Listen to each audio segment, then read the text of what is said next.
غافل الذنب وكامل التوب نحمده ونستعينه ونؤمن به ونتوكل عليه ونعوذ بالله من شرور أنفسنا ومن سيئات أعمالنا من يهده الله فلا مضل له ومن يضلل فلا هادي له ونشهد أن لا إله إلا الله وأن محمدا عبده ورسوله أرسله بالهدى ودين الحق ليظهره على الدين كله ولو كره الكافرون اللهم صل على محمد وعلى آل محمد كما صليت على إبراهيم وعلى آل إبراهيم اللهم بارك على محمد وعلى آل محمد كما باركت على إبراهيم وعلى آل إبراهيم إنك حميد مجيد يا أيها الذين آمنوا اتقوا الله حق تقاته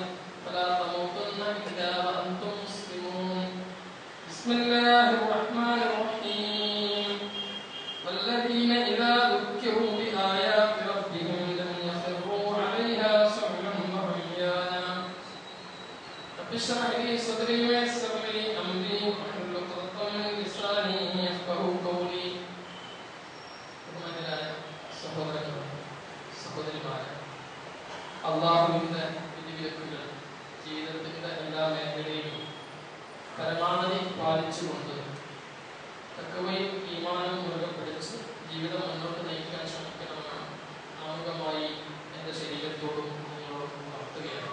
അല്ലാഹു തഖ്വയോടുകൂടി ജീവിക്കുവാനും മരണസമയത്ത് ഈമാനോടുകൂടി മരിക്കുവാനുമുള്ള തൗഫീഖ് നമുക്ക് അവർക്ക് പ്രദാനം ചെയ്യുമാറാകട്ടെ. വിശ്വാസികളെന്ന നിലയിൽ ജീവിതത്തിൽ മറ്റാരും അനുഭവിക്കാത്ത ഒരു മഹാസൗഭാഗ്യം അനുഭവിച്ചു കൊണ്ടിരിക്കുന്നവരാണ് നമ്മളൊക്കെ. എന്ന് പറഞ്ഞാൽ ലോകത്ത് മറ്റ് ഒരു വിഭാഗത്തിലും ഇല്ലാത്ത ഒന്ന് നമുക്കുണ്ട്.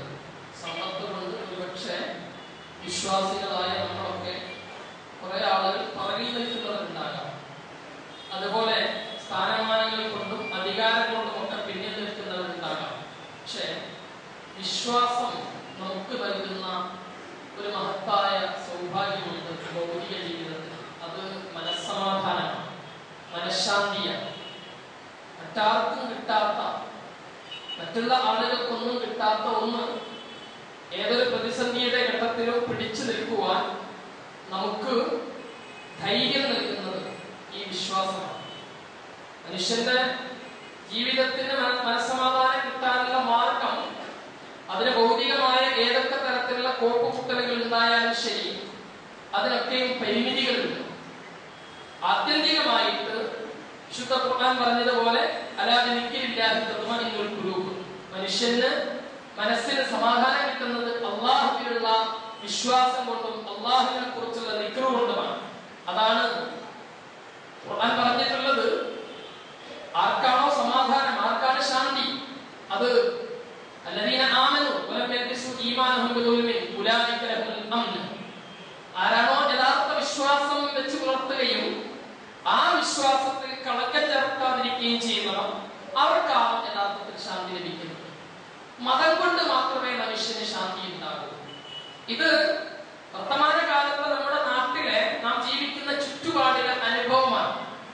കഴിഞ്ഞ 2-3 മാസങ്ങൾക്ക് മുമ്പ് കേരളത്തിലെ പ്രശസ്തമായ ഒരു വാരികയിൽ കേരളത്തിലെ പ്രഗത്ഭനായ, ഒരുപാട് കാലം മതനിഷേധത്തിന് വേണ്ടി രംഗത്തിറങ്ങുകയും ഇപ്പോഴും ആ രംഗത്ത് തന്നെ ഉറച്ചു നിൽക്കുകയും ചെയ്യുന്ന ഒരു മനുഷ്യന്റെ ഒരു അഭിമുഖം വന്നിരുന്നു. അദ്ദേഹത്തോട് ദൈവനിഷേധ പ്രസ്ഥാനത്തെ കുറിച്ചും അതിന്റെ പ്രസക്തിയെ കുറിച്ചും ഇന്ന് നാട്ടിൽ അതിന്റെ ആവശ്യകതയെ കുറിച്ചും ഒക്കെ അദ്ദേഹം സംസാരിച്ചു.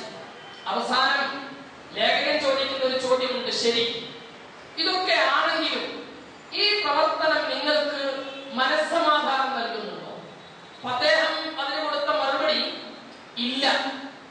ഇല്ല എന്ന് മാത്രമല്ല, പലപ്പോഴും മതവിശ്വാസികൾക്ക് കിട്ടുന്ന സമാധാനത്തിന്റെ മേഖല ഞങ്ങൾക്ക് ഒരിക്കലും ഉണ്ടാകാറില്ല. എന്നിട്ട് അദ്ദേഹം ഒരു ഉദാഹരണം പറഞ്ഞത്, ഒരു മരണ വീട്, പിതാവ് കുടുംബനാഥൻ മരിച്ചിരിക്കുന്നു. ആ മരണ വീട്ടിലേക്ക് ഞങ്ങൾ കയറി ചെല്ലുന്നു. ഞങ്ങൾ കയറി ചെന്നാൽ അവരെ ഞങ്ങൾ സമാധാനിക്കും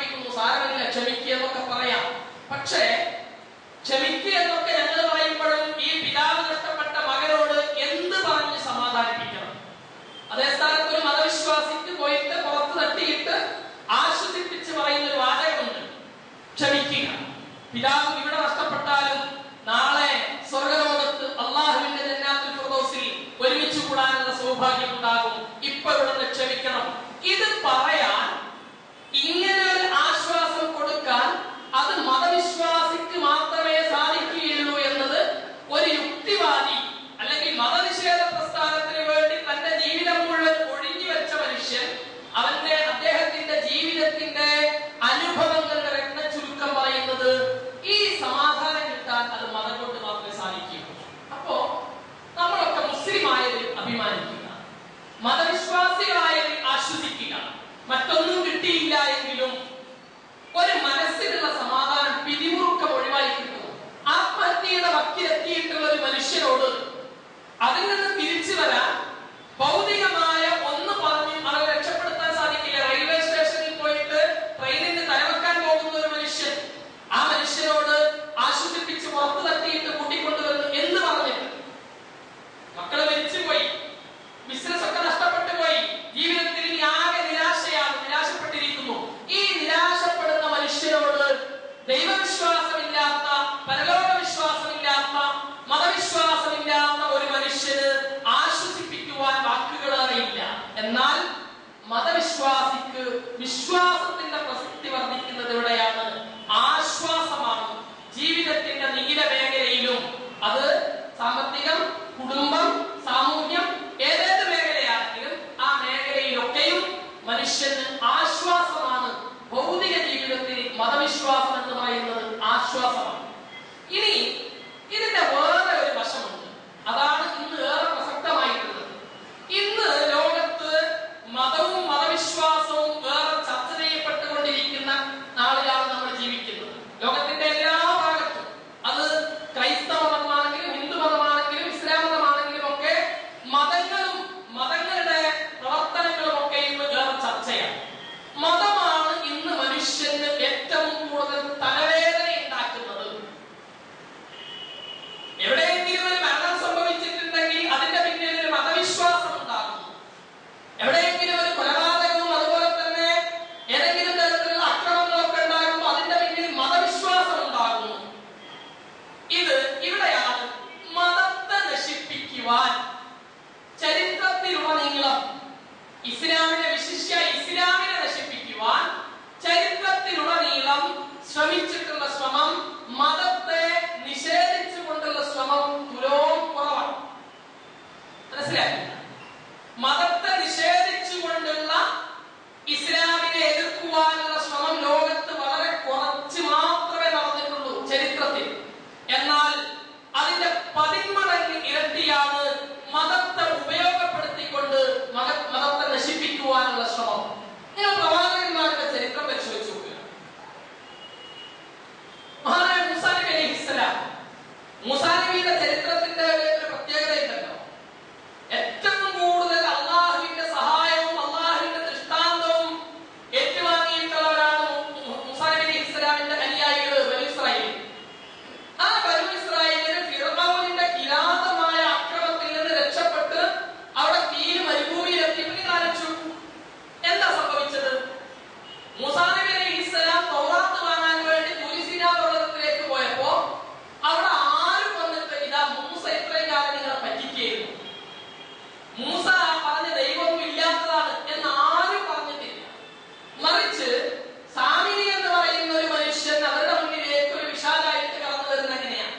ആ സ്വർണ്ണമൊക്കെ കൂടി ഒരുമിച്ച് കൂട്ടി ഒരു കാളക്കുറ്റന്റെ രൂപം ഉണ്ടാക്കി ഒരു മുക്കറയിടുന്ന കാളക്കുറ്റനെ കാണിച്ചു കൊടുത്തിട്ട് പറഞ്ഞു, ഇത് യഥാർത്ഥത്തിൽ മൂസ നിങ്ങളോട് പറയാൻ മറന്നുപോയ ആ ദൈവമാണിത്. മൂസാ നബി അലൈഹിസ്സലാമിന്റെ മതത്തെ നിഷേധിച്ചിട്ടേ ഇല്ല. മൂസാ നബി അലൈഹിസ്സലാമിനെ പരിപൂർണമായും അംഗീകരിച്ച് അദ്ദേഹത്തിന് പിന്തുണ പ്രഖ്യാപിച്ചാണ് പറയുന്നത് ഈ പശുക്കുട്ടി എന്ന് പറയുന്നത് ദൈവമാണ്, മതത്തെ നിഷേധിച്ചുകൊണ്ടല്ല. ഇനി ഈസാ നബി അലൈഹിസ്സലാമിന്റെ സമുദായത്തെ പരിശോധിച്ചു നിങ്ങൾ. ഈസാ നബി അലൈഹിസ്സലാമിനെ നിഷേധിച്ചുകൊണ്ട് ക്രൈസ്തവ ലോകം ഉണ്ടായിട്ടില്ല.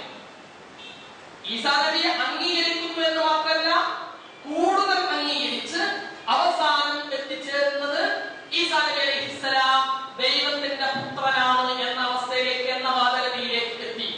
എന്തിനാണിത്? യഥാർത്ഥത്തിൽ മൂസാ നബി അലൈഹിസ്സലാം പ്രബോധനം ചെയ്ത മതത്തെ നശിപ്പിക്കലാണോ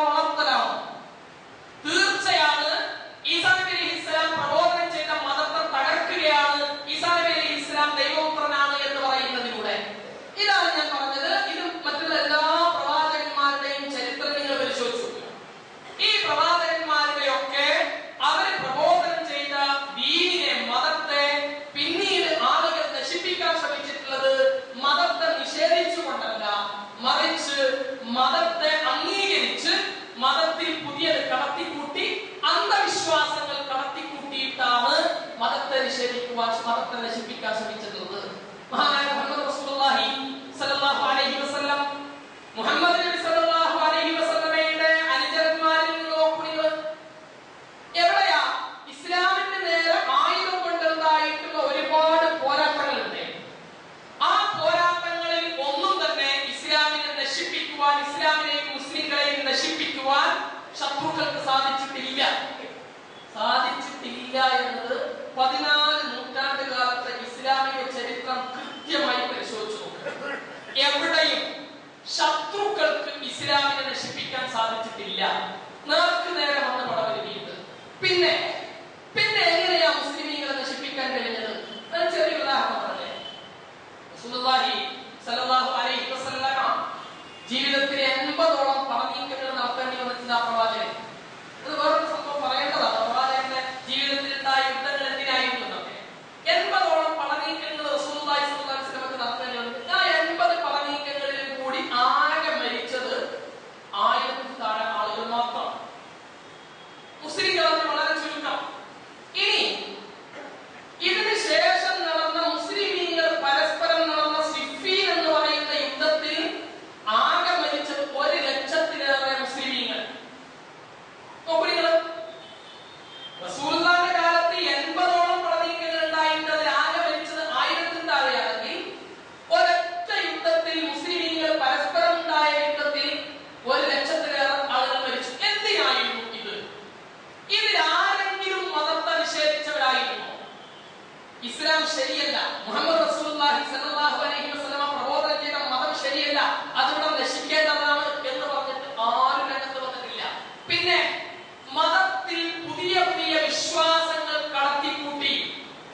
ഔലിയ എന്ന.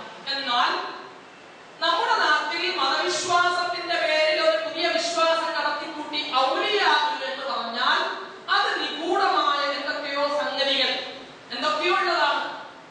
ഇത് ഇസ്ലാമിക ചരിത്രത്തിൽ ഇതിന് ചില വശങ്ങളുണ്ട്. മനസ്സിലാക്കിയിട്ട് ഇസ്ലാം ലോകത്തിന്റെ എല്ലാ ഭാഗത്തും പടർന്ന് പന്തലിച്ച് ഹാറൂൻ റഷീദ് സമയത്ത് പറയുന്ന അത്ഭുതകരമായ ഒരു വാക്കുണ്ട്. അദ്ദേഹം മലമേഘത്തെ നോക്കിയിട്ട് പറയുന്നുണ്ട്, കാർമേഘത്തെ നോക്കിയിട്ട് പറയുന്നുണ്ട്, മേഘമേ നീ ലോകത്തിന്റെ ഏത് ഭാഗത്ത് പോയി പെഴുതാലും അതിന്റെ വരുമാനത്തിന്റെ വിഹിതം എന്റെ ഖജനാവിലെത്തും എന്ന് പറഞ്ഞാൽ അത്രയേറെ ലോകത്തിന്റെ എല്ലാ ഭാഗത്തും സ്വാധീനമുള്ളവരായി മുസ്ലിമീങ്ങൾ.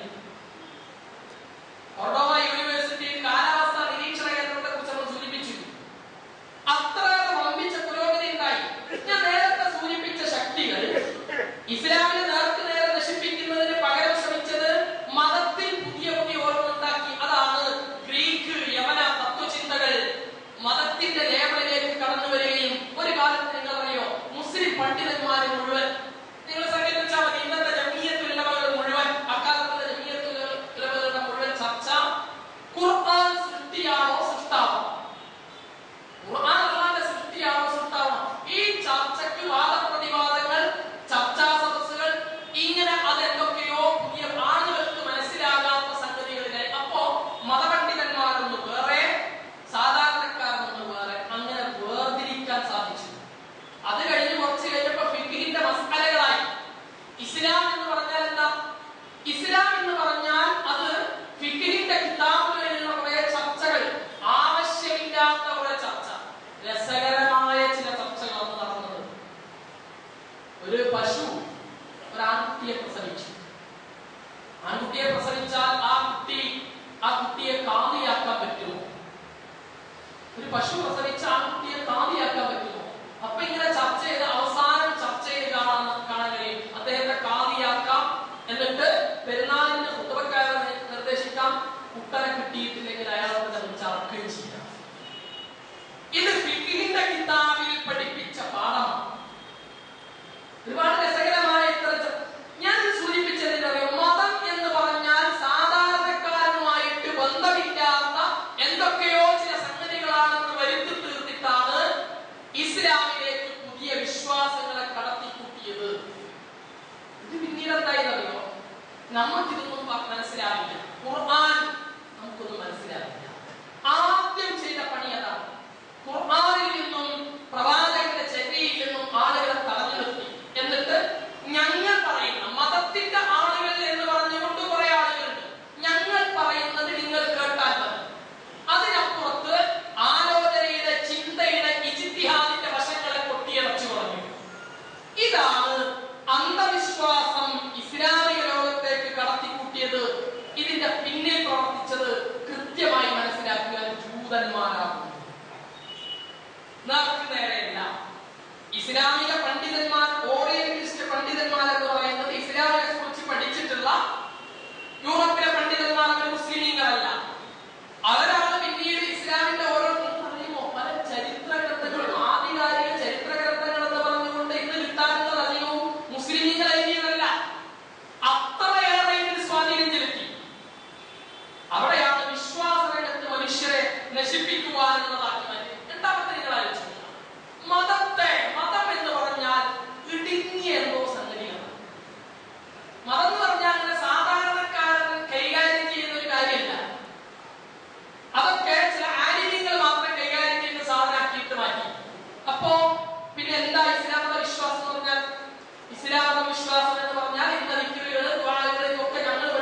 പിന്നെന്താ ഉള്ളത്? പിന്നെന്താ? എനിക്ക് ഭക്തനാവാൻ എന്താ മാർഗം? അതിന് റാത്തീബ് നടത്തണം, അതിന് മൗലൂദ് നടത്തണം, അതിന് ചില ദിക്ർ ഹൽക്കലുകളുണ്ട്. ഇതൊക്കെ പഠിപ്പിച്ചു കൊടുക്കും. ഇങ്ങനെയാണ് പണ്ഡിതന്മാർ എന്ന് പറയുന്ന ആളുകൾ മതത്തെ അന്ധവിശ്വാസത്തിലേക്ക് കൊണ്ടുപോയത്. അവസാനം മതത്തെ ചൂഷണത്തിനുള്ള മാർഗമാക്കിയിട്ട് മാറ്റി. മതത്തെ ചൂഷണത്തിനുള്ള മാർഗമാക്കി എന്ന് പറഞ്ഞാൽ മതം സമ്പാദിക്കാൻ നിങ്ങൾ ആലോചിച്ചു. മുഹമ്മദ് റസൂലുള്ളാഹി സ്വല്ലല്ലാഹു അലൈഹി വസല്ലമ 23 കൊല്ലക്കാലം ദഅവത്ത് നടത്തിയിട്ട് പ്രബോധനം നടത്തിയിട്ട് മുഹമ്മദ് റസൂലുള്ള സമ്പാദിച്ച സമ്പാദ്യം എത്രയാണ്?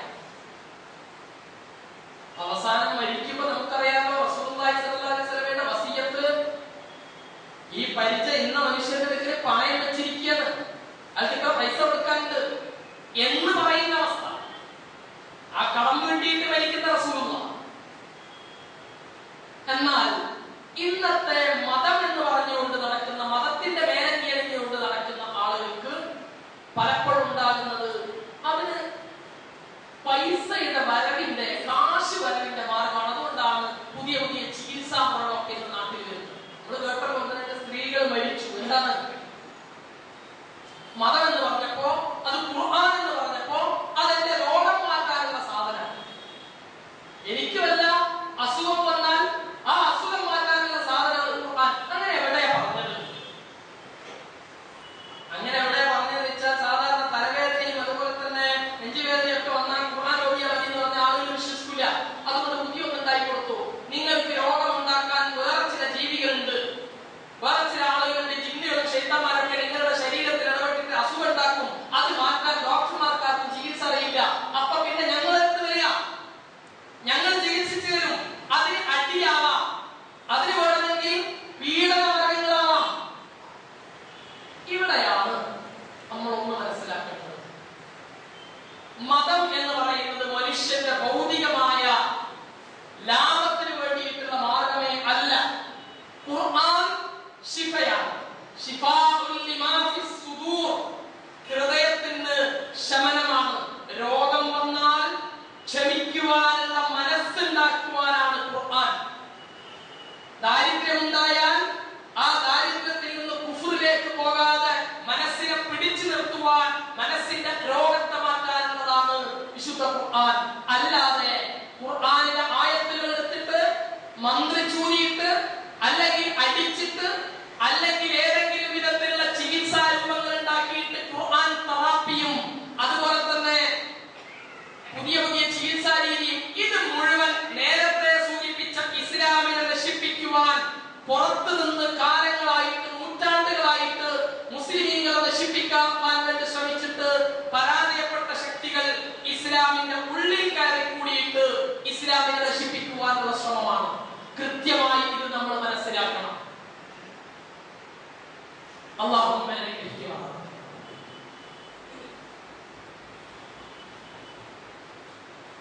الحمد لله الذي هدانا لهذا وما كنا لنهتدي لولا ان هدانا الله وصلى الله على نبينا محمد وعلى اله وصحبه اجمعين. ايها الناس اوصيكم ثانيا بتقوى الله. സഹോദരന്മാരെ, അല്ലാഹുവിന്റെ വിധിവിലക്കുകൾ അനുസരിക്കണമെന്നും പടച്ചതമ്പുരാൻ തഖ്വയുള്ളവരായി ജീവിതം മുന്നോട്ട് നീക്കണമെന്നും ഒരിക്കൽ കൂടി നമ്മളോട് ഉണർത്തുകയാണ്. അല്ലാഹു നമ്മെ അനുഗ്രഹിക്കുമാറാകട്ടെ. വളരെ പ്രധാനപ്പെട്ട ഒരു വിഷയം സൂചിപ്പിക്കാറുണ്ട്. നമ്മുടെ നാട്ടിൽ കാശ്മീർ, അത് ഇന്ത്യയുടെ അവിഭാജ്യ ഘടകമാണ്, ഇന്ത്യയുടെ ഭാഗമാണ്, ഒരു സംസ്ഥാനം. കാശ്മീരിൽ കഴിഞ്ഞ ദിവസങ്ങളിൽ ഉണ്ടായിട്ടുള്ള പ്രളയം നമ്മളെല്ലാവരും പത്രത്തിൽ വായിച്ചതാണ്. വല്ലാത്ത ദുരന്തം. വാർത്ത അനുസരിച്ച് മനസ്സിലാക്കാൻ കഴിയുന്നത് 2-3 വർഷങ്ങൾ കൊണ്ട് പോലും നികത്താൻ കഴിയാത്ത അത്രയും വലിയ നാശനഷ്ടങ്ങളാണ് ഉണ്ടായത്. ഇവിടെ ഒരു കാര്യം സന്ദർഭോചിതമായി സൂചിപ്പിക്കുന്നത്, ഈ കാലവർഷത്തിന്റെ അതുപോലെ തന്നെ കാലാവസ്ഥാ വ്യതിയാനം കൊണ്ടുണ്ടാകുന്ന നഷ്ടങ്ങൾ അതെന്താണ്? പലപ്പോഴും നമ്മൾ മനസ്സിലാക്കാറുള്ളത് അള്ളാഹുവിന്റെ പരീക്ഷണം എന്നാണ്. അങ്ങനെ മാത്രം അതിനെ മനസ്സിലാക്കരുത്. അള്ളാഹുവിന്റെ പരീക്ഷണം മാത്രമാവില്ല. ചിലത് ഇതൊക്കെ അള്ളാഹുവിന്റെ അനുഗ്രഹവും ആവാം, ചിലത് അള്ളാഹു നമുക്ക് തരുന്ന മുന്നറിയിപ്പാകാം, ചിലത് അള്ളാഹുവിന്റെ പരീക്ഷണമാകാം.